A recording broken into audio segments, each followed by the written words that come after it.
Dipicu pengaruh minuman keras, Kepolisian Reserse Kota Bitung tetapkan 3 orang tersangka kasus pengeroyokan yang mengakibatkan korban meninggal dunia.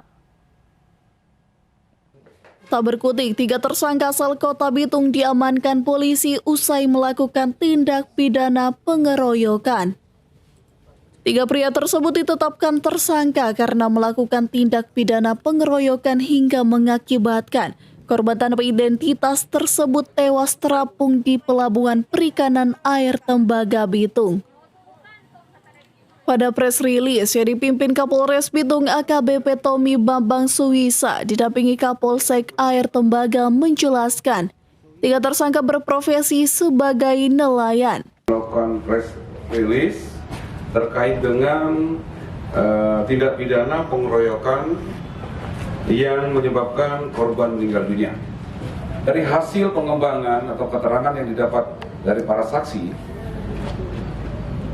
petugas unit Posnal langsung melakukan beberapa upaya, yaitu mengamankan ada beberapa saksi yang nantinya akan dijadikan tersangka dan sudah dijadikan tersangka. Yang pertama, FK alias Ando, umur 25 tahun, jenis kelamin laki-laki, alamat Kelurahan Girian Weru 1, Kecamatan Girian Kota Bitung, pekerja nelayan.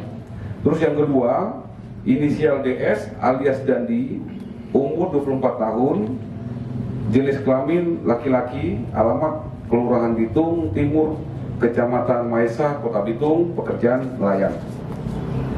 Yang ketiga, nama RH alias Randi, umur 24 tahun, jenis kelamin laki-laki, alamat Kelurahan Wangurer, Kecamatan Girian, Kota Bitung, pekerjaan nelayan. Diamankan dan dilakukan pemeriksaan secara insentif. Jadi ada beberapa keterangan dari saksi sendiri bahwasanya memang mereka lah yang melakukan tindakan penganiayaan itu sehingga membuat korban jatuh ya ke kapal dan ada.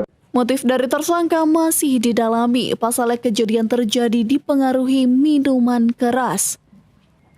Atas perbuatan tersebut 3 tersangka dikenakan pasal 170 ayat 2 KUHP Junto 55 dengan ancaman hukuman 12 tahun penjara. Dari Bitung, Tim Liputan Kawan 2 TV melaporkan.